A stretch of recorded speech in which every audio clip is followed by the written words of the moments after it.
I want to see if you can guess the most common craving in the entire world. Okay, so I'm going to describe it and let's see if you can guess it. And of course, the craving comes from a combination of things of what it can do to the receptors in your taste buds and the actual texture, which is very creamy. It has a good amount of fat in it. It has very unique flavors and aromas, and it's sweet. And it can give you a lot of pleasure when you consume this, both in the combination of texture, flavor, and sweetness, but what it can do for you, okay? What it does to the brain is it decreases a compound in your brain called adenosine, okay? Adenosine is something that helps you sleep. And so if you're consuming this thing, you're actually blocking this compound and it's making you more awake, okay?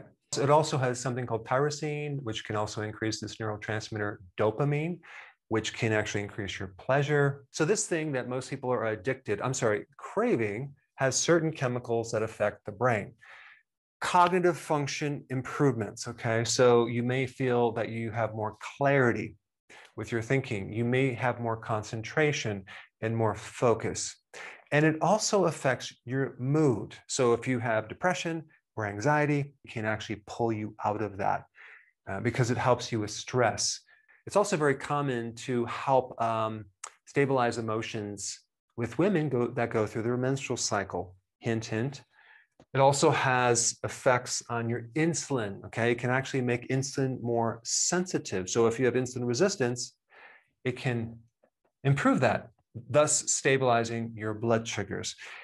It has in 1 ounce, 64 milligrams of magnesium, okay? Now, magnesium relaxes you. Magnesium gives you energy. And magnesium is involved in like 300 different enzymes, so it does a lot. It can also affect your body in other ways. Like in one study I found it can reduce coughing.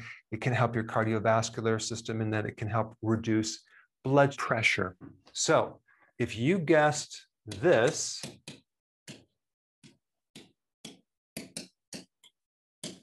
you are correct. Chocolate is hands down the most common craving that people have.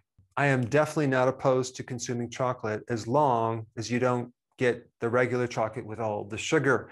You need to get keto-friendly chocolate because all that sugar is going to counter the positive effects that chocolate can have on your body. And of course, because chocolate has certain stimulants, you wouldn't want to necessarily consume it in the later part of the day, at night, especially if you have sleeping problems and you have a little too much. It can keep you up at night.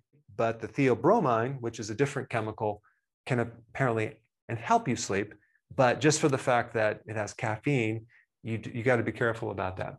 Now, dark chocolate, okay, why does it have all these health claims? Well, I really think it has to do with, it has, number one, the least amount of sugar, and it has the most concentrated phytonutrients, okay? Now, these phytonutrients are fascinating, and they are part of the factors that give chocolate its flavoring. And I think you'd be quite surprised to find out where these flavors really come from. They come from the microbes, okay? Because chocolate is fermented. So that means that it gets help from the microbes. So apparently it seems that all these wonderful things that we love to eat with all these flavors comes back to these microbes, the fermentation process. You have bread, right? You have cheese, butter, which is fermented. You have wine, beer, and of course, chocolate. All of those are fermented. So these microbes are just fascinating because they give certain foods interesting flavors. So they interact with different things, different fibers in foods, and they turn those into various aromatic chemicals that give flavor. Now, some important information with chocolate. Make sure it's keto friendly, which means get a chocolate that has an alternative sweetener other than sugar. Don't even eat chocolate if it has honey in it, okay, or coconut sugar. You want something like xylitol or monk fruit or stevia or erythritol or even allulose. And you really want to make sure that it doesn't have any soluble corn fiber because this is so badly processed and the studies out on this are so scarce And most of them are from industry. And so we don't know of the effects that this has on our gut microbiome. Also, make sure it doesn't have the tapioca fiber, which also, it's these new functional fibers that are being put in so many different keto-friendly so-called healthy foods, which the jury is still out on that. And of course, no resistant maltodextrin. It's in the same family as all this, as well as no dextrin. Now, since we're on the topic of cravings, if you haven't seen my video on sugar, you should check that out. I put it right here.